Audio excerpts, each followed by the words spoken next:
Baiklah, bismillahirrahmanirrahim. Assalamualaikum warahmatullahi wabarakatuh. Di dalam malam ini, habis pulang kerja, saya coba untuk membuat sebuah konten terkait dengan menentukan arah bangsa dan negara ini dengan memilih siapa pemimpin negara ini. Siapa yang pantas untuk menjadi pemimpin yang membawa bangsa ini menjadi bangsa yang maju, bangsa yang sejahtera, bangsa yang adil, bangsa yang beradab. Yaitu memilih sosok pemimpin Presiden Republik Indonesia untuk periode 2024 sampai dengan periode 2029.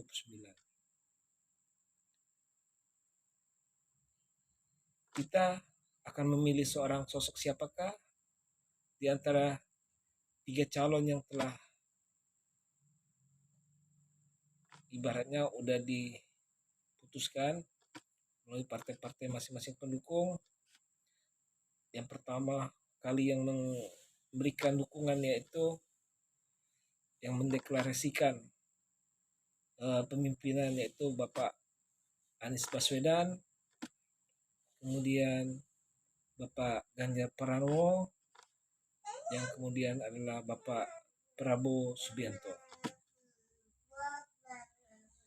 Sebelum saya membahas tentang 3 calon pemimpin Presiden Republik ini, saya akan bercerita bagaimana pada kontes tahun 2019 pada pemilihan presiden, yaitu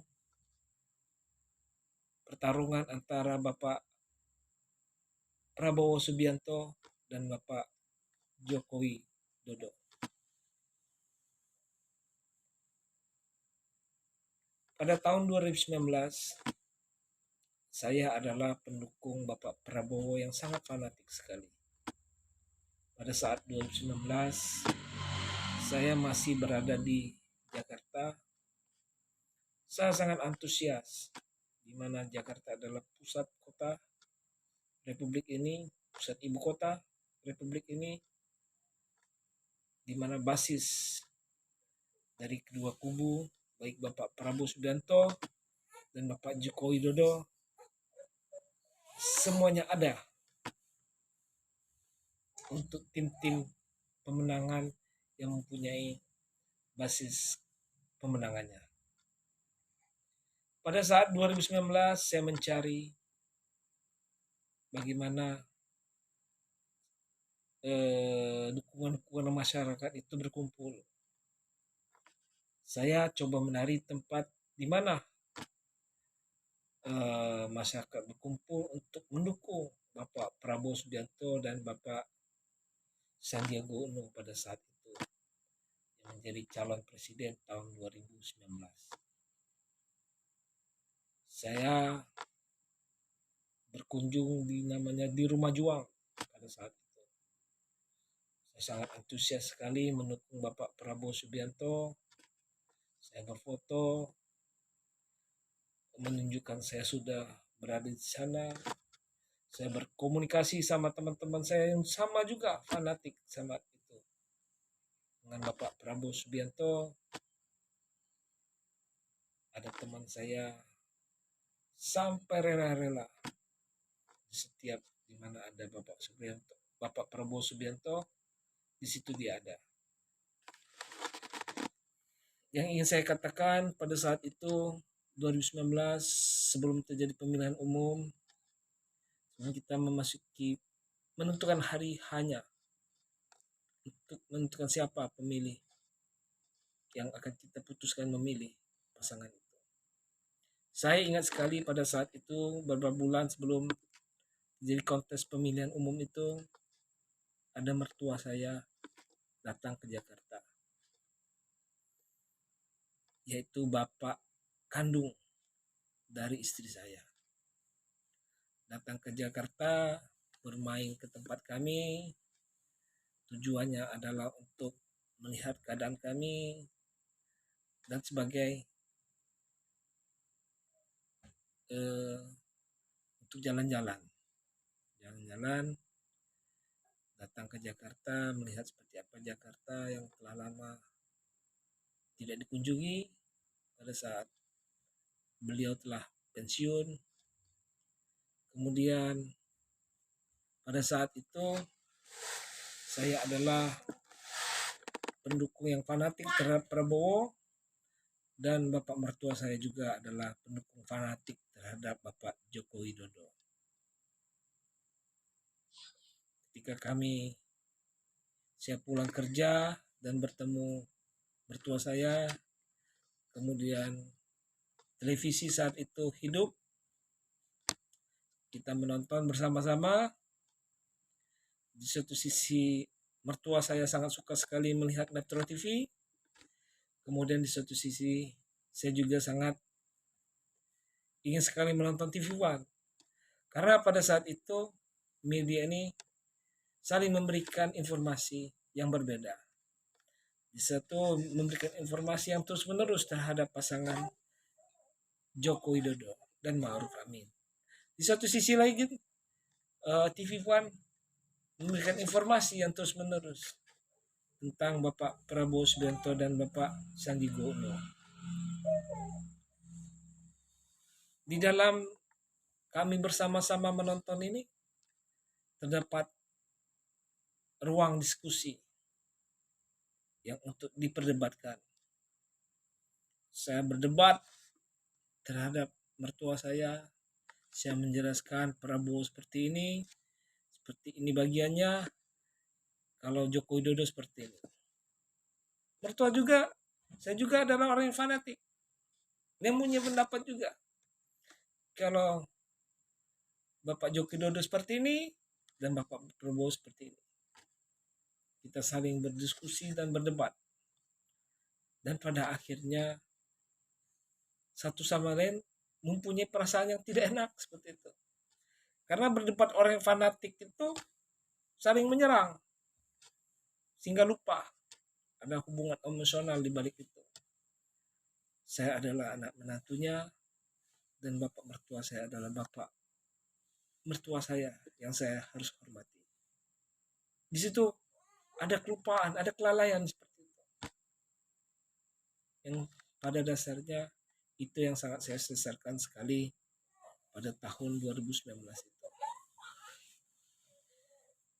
Yang ingin saya katakan kepada kita rakyat yang akan memilih sebagai pemilih untuk menentukan siapa pemimpin presiden republik ini pada pemilu tahun 2024. 2019 ada pelajaran yang sangat berharga sekali bagi kita. Pelajaran yang sangat berharga sekali, kita boleh memilih pemimpin yang sesuai dengan kriteria atau pemimpin yang menurut kita ideal untuk kita pilih.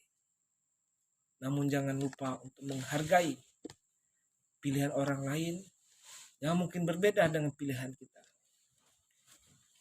Kita boleh berbeda pemilihan siapa sosok pemimpin presiden kita, baik itu pada orang tua kita, mertua kita, baik itu keluarga kita, sahabat kita, teman sejawat kita, rekan kerja, rekan bisnis, semuanya. Kita boleh berbeda untuk memilih.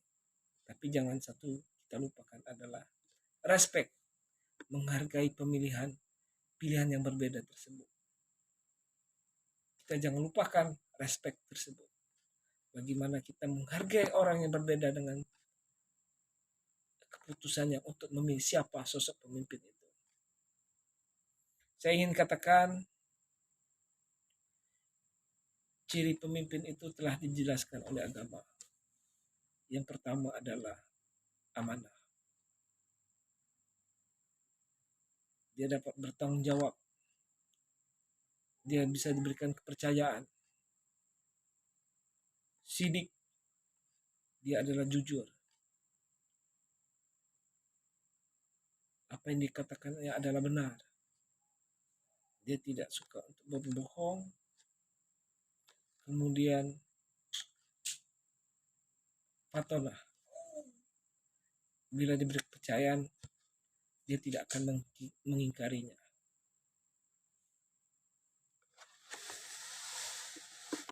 Inilah ciri-ciri pemimpin yang dijelaskan oleh agama yang dituntun oleh Nabi Muhammad SAW, bagaimana sifat kepemimpinan beliau yang penuh suri tauladan.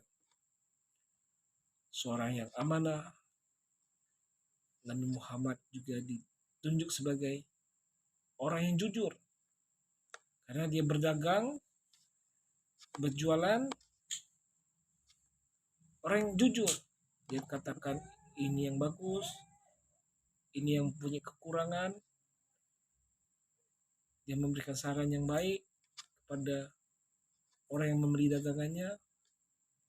Dia katakan baik itu buruknya, baik itu baik. Kemudian dapat dipercaya.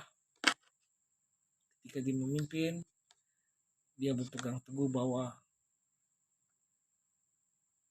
jabatan ini adalah amanah. Dia harus memberikan kepercayaan kepada orang yang mempercayainya. Yang pada saat pemilihan presiden ini, rakyatlah yang memberi kepercayaan itu. Maka dia akan bertanggung jawab. Dia akan berusaha payah agar kepemimpinan ini memberikan manfaat yang baik kepada masyarakat Indonesia. Yang akan membangun negara ini, yang akan memajukan rakyatnya, yang akan mensejahterakan rakyatnya, yang akan berlaku adil. Baik adil kepada orang yang lemah maupun adil kepada orang yang kuat. Karena adil itu adalah sifat Tuhan yang maha adil. Orang yang kuat pun membutuhkan keadilan, dan orang yang lemah pun membutuhkan keadilan. Maka dia bisa menimbang-nimbang. Apa itu adil? Adil itulah yang ingin kita rasakan di negeri ini. Ketika adil, kita membangun bersama-sama. Yang kuat membangun yang lemah, yang lemah yang mendorong yang kuat, sehingga satu sikap gotong royong yang selama ini dilakukan oleh pendahulu kita, pemimpin kita terdahulu, baik itu Bapak Proklamator Soekarno, Bapak Soeharto, yang terus katakan bahwa bangsa ini harus gotong royong, saling bahu membahu,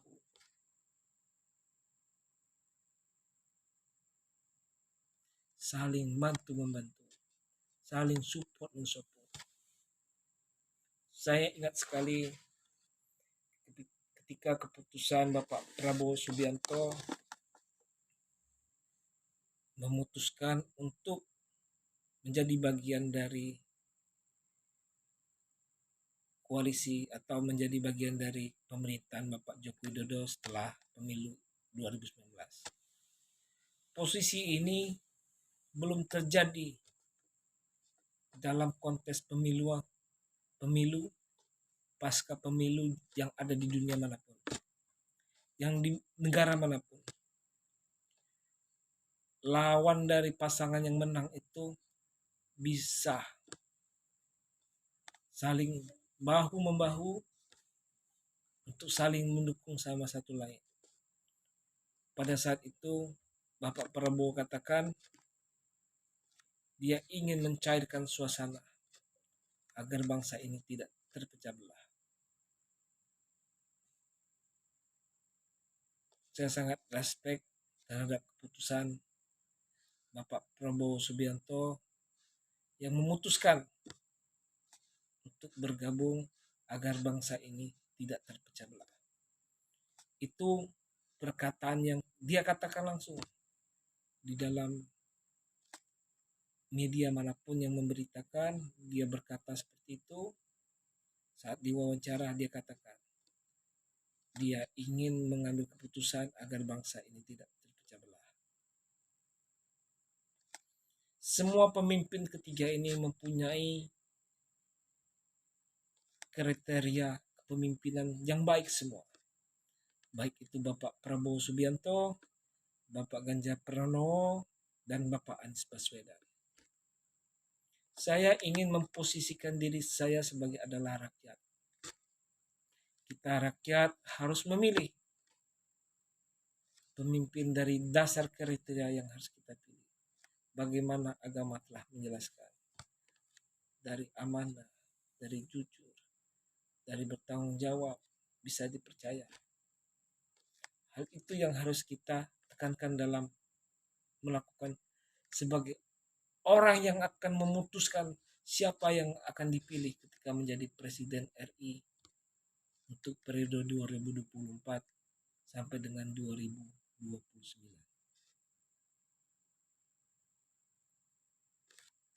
Kita jangan memposisikan diri kita adalah bagian dari orang yang benar-benar berada di lingkaran politik itu. Karena orang yang berada di lingkaran politik itu mempunyai konflik interest.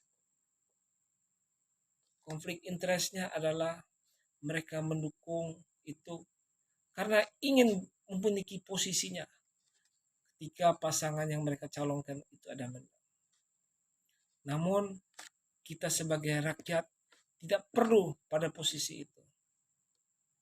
Kita cukup memutuskan siapa yang akan pilih, kita pilih. Dengan kriteria kita yang kita pilih. Kita tidak perlu berkonflik terhadap orang yang lain yang memiliki pilihan yang berbeda kepada kita. Kita tidak boleh terjebak dengan isu-isu politik yang terus-menerus. Berbagai macam isu politik yang terus dikembangkan.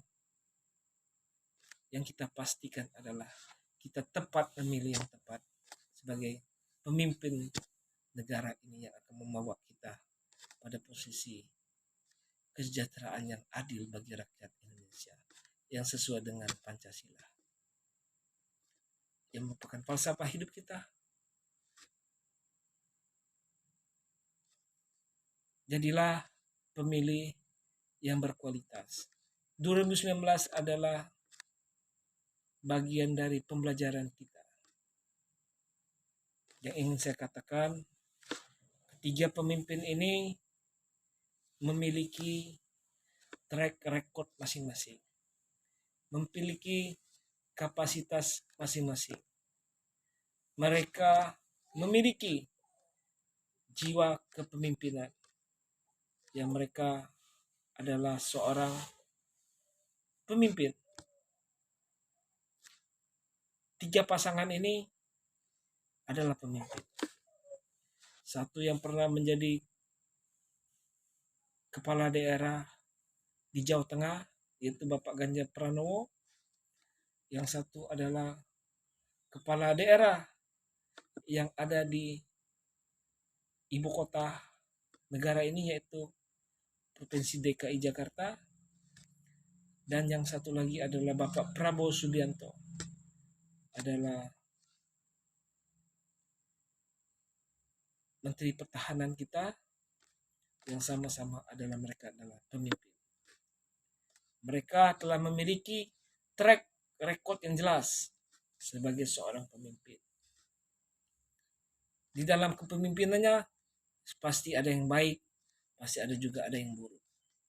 Karena manusia tidak lepas dari hal itu. Tapi yang kita perlu lihat adalah mereka semuanya adalah baik. Bapak Prabowo Subianto, dia dengan tulus ikhlas menerima hasil kekalahan pemilu 2019. Dia berlapang dada masuk ke dalam pemerintahan Joko Widodo dengan perkataan dia katakan tujuannya adalah untuk menghindari bangsa ini terpecah belah. Ini adalah jiwa ksatria, jiwa pemimpin yang sangat baik sekali. Pada saat COVID 2019, bagaimana Bapak Ganjar Pranowo yang selalu memposting, dia tampil di depan, dia kunjungan kepada rakyat-rakyatnya di Jawa Tengah. Dia datangi satu-satu rakyatnya, kemudian dia sebarkan Instagramnya untuk membangun UMKM. dia promosikan jualan-jualan atau produk-produk yang meminta mempostingkan di Instagramnya dan media-media yang lain yang dia miliki, media sosial seperti itu. Kemudian Bapak Anies Baswedan yang dia selalu katakan adalah membela orang yang kecil. Kita harus berpihak kepada orang yang kecil, orang yang lemah.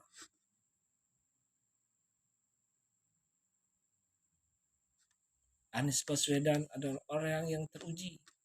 Sebelum dia menjadi Gubernur DKI Jakarta dan Menteri, dia telah memiliki sebuah gagasan yang besar.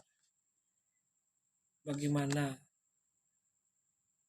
orang-orang yang berada di pelosok daerah-daerah yang terpencil mendapatkan guru, maka dia mengajak anak-anak muda untuk mendidik, memberikan pendidikan kepada orang-orang yang terpencil dengan mengajar di daerah-daerah pelosok. Semua ini adalah hal yang sangat luar biasa. Kita memiliki kualitas pemimpin yang 2024 adalah filter yang telah difilter di tahun 2019. Begitu juga dengan kita melihat Bapak Joko Widodo. Kita harus melihat bagaimana dia membawa negara ini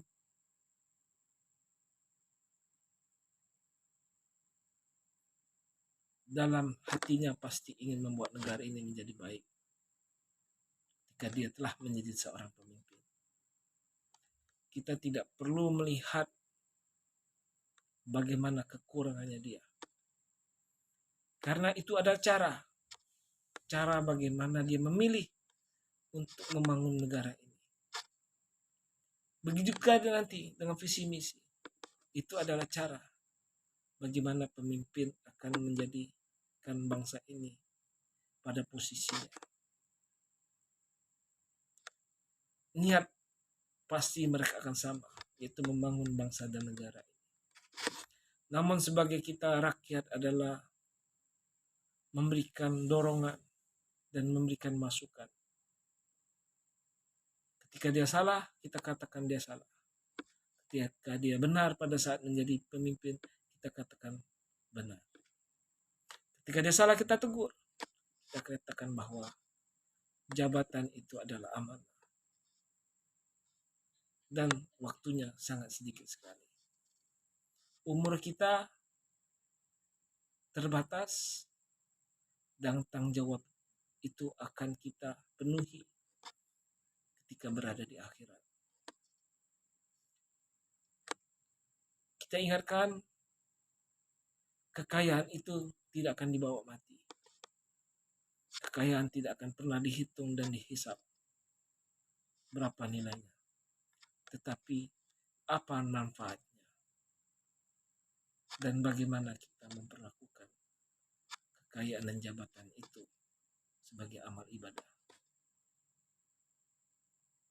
Ada orang yang menimbun harta seolah-olah dia adalah hidup selama-lamanya. Itu Korun. Dia sangat kaya raya. Dia mempunyai gunung emas. Dia adalah saudagar yang kaya raya. Yang dikatakan di Al-Quran, dia mempunyai kekayaan yang luar biasa. Namun, jika dia mati, dia menjadi bangkai. Dan hartanya tidak berguna.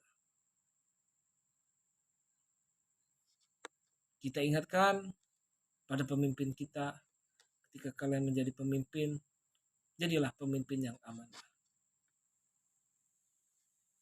Siapapun di belakang kalian, siapapun yang kalian jadikan adalah orang-orang yang di belakang kalian mendukung kalian, kalian harus mengambil sikap pemimpin tujuannya adalah untuk membangun negara ini menjadi negara yang besar, negara yang maju, negara yang berdaulat, negara yang aman, negara yang sejahtera, negara yang memiliki peradaban yang sangat baik sekali. Jadi kita katakan harta di dunia, jabatan di dunia ini hanya sementara, dan itu tidak akan kekal. Namun ketika itu dimanfaatkan dengan baik, itu adalah keabadian sebagai amal ibadah.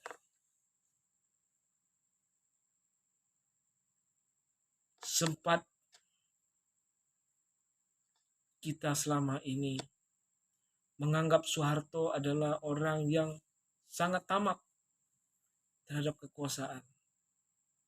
Namun dalam beberapa bulan terakhir kita diberikan flashback kembali. Di YouTube beredar, bermunculan bagaimana pidato Soeharto sebelum dia dilengsarkan dan ketika dia dilengsarkan. Dia katakan, saya bukanlah pemimpin yang selama-lamanya. Namun pada saat kondisi yang genting, dia tidak ingin meninggalkan masa kepemimpinannya. Dia ingin berusaha. Kemudian pada tahun 1998, ketika dia dilengsarkan, dia dengan legowonya, dia katakan, saatnya saya tuntaskan. Saya akan mengakhiri kepemimpinan yang saya ini untuk membangun reformasi. Dia serahkan kepada wakil presidennya Bapak B.J. Habibie. Yang bagaimana kita tahu seorang Soeharto adalah orang militer, orang yang diktator. Namun dia mempunyai pandangan yang berbeda. Ketika terjadi suasana yang chaos, suasana yang tidak terkontrol, yang mengakibatkan adalah pecahnya bangsa ini, terbelahnya bangsa ini, terjadinya perang saudara, dia memilih mundur dari kekuasaannya. Hal ini yang tidak pernah kita ketahui. Artinya bapak bangsa dari turun-menurun pemimpin bangsa Indonesia ini semuanya memiliki jiwa ksatria. Ketika dia menjadi seorang pemimpin, dia akan mempertaruhkan jiwa dan raganya untuk membangun bangsa ini. Pemikirannya pasti seperti itu. Namun ketika jelek-jeleknya itu pasti di luar kontrolnya. Di luar kontrol. Karena tidak mungkin seorang manusia yang pribadi seperti kita juga yang mampu mengontrol semua arah.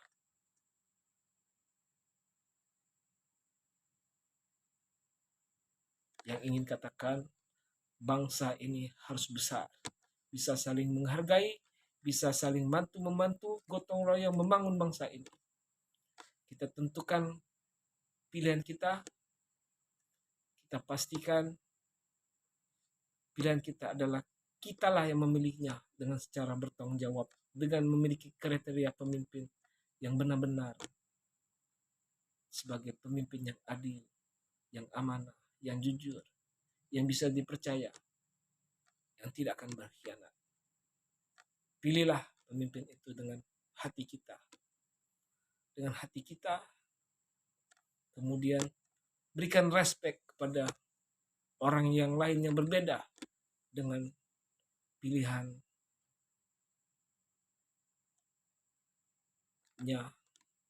yang berbeda dari kita. Mungkin itu saja yang harus kita perlu garis bawahi. Ambillah posisi kita adalah rakyat. Kita tidak memiliki konflik interest terhadap apa itu jabatan ketika presiden itu terpilih. Yang kita pastikan adalah kita mampu bisa memberikan makanan, menyuap satu suap makanan pada diri kita, pada keluarga kita, dan anak-anak kita. Semuanya itu tetap berawal dari diri kita masing-masing. Bagaimana kita bertanggung jawab pada diri kita, bagaimana kita bertanggung jawab kepada keluarga kita, dan bagaimana kita bertanggung jawab kepada bersama membangun, bergotong royong membangun negara ini. Saya katakan sekali lagi, jadikanlah pemilu 2019 adalah pemilu yang memberikan pelajaran yang berarti bagi kita. Kita pilih pilihan kita, dan kita harus juga menghargai pilihan yang berbeda dengan kita. Saya cukupkan malam ini. Wassalamualaikum warahmatullahi wabarakatuh.